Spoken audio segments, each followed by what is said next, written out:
For the next 3 weeks, we'll be talking about the rotation of a rigid body. In week 1, we'll review rotational kinematics. We'll learn about the center of mass. We'll learn about the moment of inertia and rotational energy, just adding another term to our energy equation. And then we'll do an interesting, fun activity called the race of the shapes. The week after, we'll talk about torque and the right-hand rule, static equilibrium, and we'll do some statics activities. And then the week after that, we'll do some rotational dynamics and some angular momentum. So we're going to talk about rotational kinematics with constant angular acceleration. And we covered this in chapters 4, sections 5 through 7. And we also talked about it when we covered centripetal force, so force towards the center of a circle. Remember we said that ma is equal to mv squared over r. So we talked a lot about circular motion then.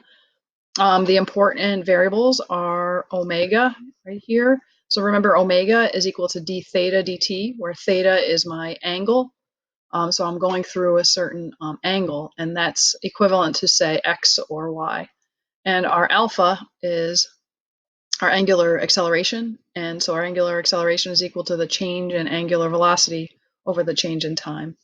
Notice my equivalent equations. So this is just like my v final is equal to v initial plus a delta t. So we're just swapping those variables out for angular velocity here and angular acceleration. Same thing for the location or position of my final angle is equal to the initial angle, plus here I have my omega initial and my alpha.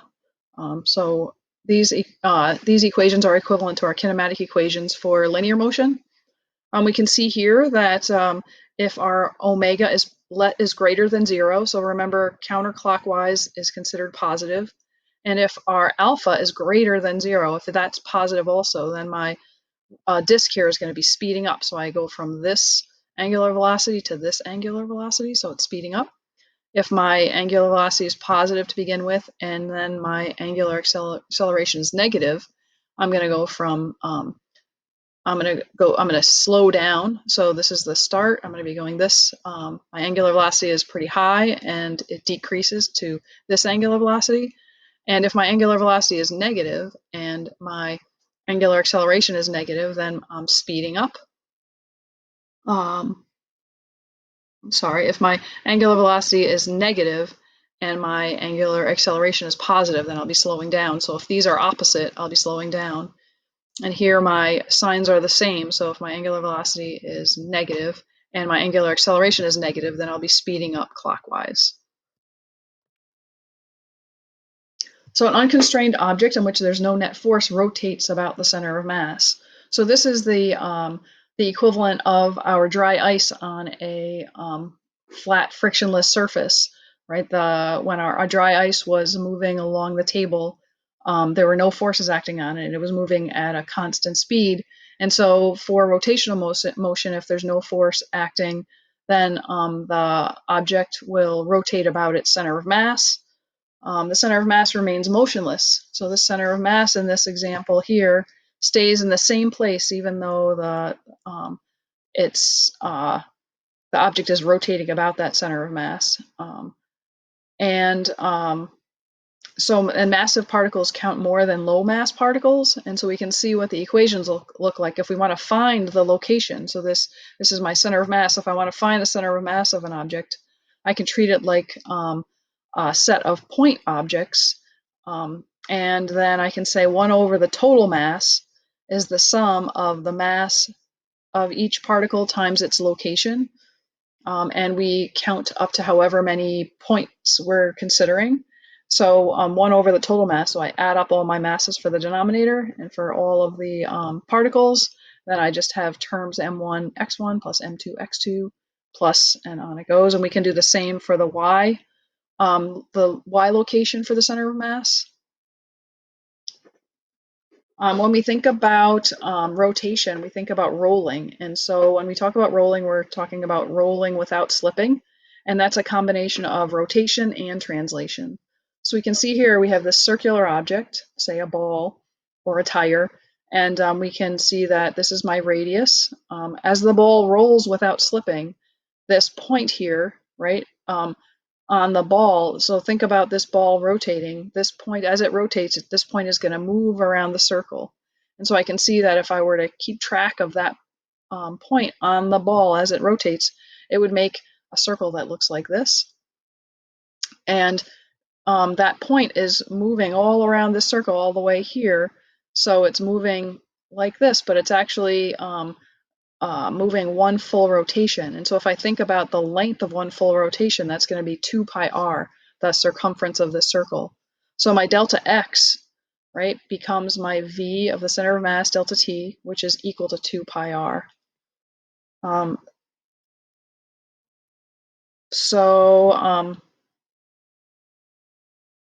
See if I can exit out of there for a minute. So my center of mass moves with, or translates with a velocity, v is equal to r times cm. And so we can use this in our equations when we think about rotational energy. We'll be definitely using this equation, v of the center of mass is equal to r, the radius, times the angular velocity of our circular object. The total kinetic energy of an object that's moving translationally and rotating, it has two terms. So this equation represents the total kinetic energy when you have something rolling. So kcm is the translational kinetic energy. So this is the translational kinetic energy of the center of mass. And k rotational is the rotational kinetic energy. And we can write equations for each of these. So kcm, the center of mass, is equal to 1/2 mv squared, and v is the center of mass, the velocity of the center of the mass. And then for k rotation, we have 1/2 I omega squared, where I is my moment of inertia, which we'll explain in the next few slides, and my omega is my angular velocity. So rotational energy is the kinetic energy due to rotation. So this is 1/2 I omega squared, and we're going to learn about what I is. So you can think about the moment of inertia as being how much an object resists rotation. So if I have an object like this one, we can see that all of my mass is centered on the axis, and this smaller moment of inertia, because it's a smaller moment of inertia because my mass is close to the center axis, so this r value right here is really small, so that's going to make my moment of inertia smaller. Whereas here, if I take all of this mass and put it on the outside of my circle, I'm going to have a larger moment of inertia because all of this mass is at a distance r away from the axis. And so this r, that capital R, is going to be put in here, and I'm going to have r squared. So I've got a larger moment of inertia, and so it's going to be harder to spin. And so the moment of inertia is the rotational equivalent of mass. If I need to calculate the moment of inertia for a continuous mass distribution, then I can use an integral of r squared times dm. So if I have this continuous mass distribution, meaning that I have something around an axis that's not uniform and not easy to predict, then I can take the integral and figure out the moment of inertia. Here are some moment of inertias of some common objects. So if we have a thin rod and we rotate about the center, then our moment of inertia is 1/12 ml squared, where L is the length of the rod. For a thin rod and we're rotating about its end, the rod is of length L, then our moment of inertia is 1/3 ml squared. And you can see from the previous slide, when we have our moment of inertia or our axis further away from our mass, our moment of inertia becomes bigger.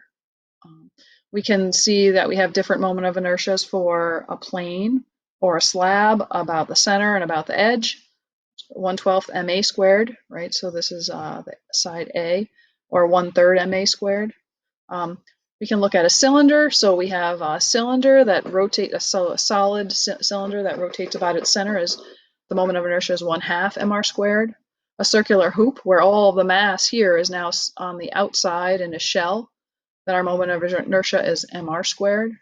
If we had a solid sphere and we rotated about its diameter, our moment of inertia is 2/5 mr squared, and a solid sphere about the diameter. So we take all of that mass and we put it just as a shell, a spherical shell, we're going to have 2/5. So we go from, or 2/3, we're going to go from 2/5 for a solid sphere and 2/3 for a shell, spherical shell about the diameter. If you need to know the moment of inertia about a different axis, you can use the parallel axis theorem. So what that means is if I have this off-center rotational axis here, but my moment of inertia is here, but my center of mass is here, then, so my center of mass is here, but I'm not rotating about it, I'm rotating about this other point. I can calculate what that moment of inertia is. So the moment of inertia is the moment of inertia for, if we were rotating about the center of mass, plus this term, the mass of the object times d squared, the distance from the rotation axis to the center of mass. And now we're going to do two examples.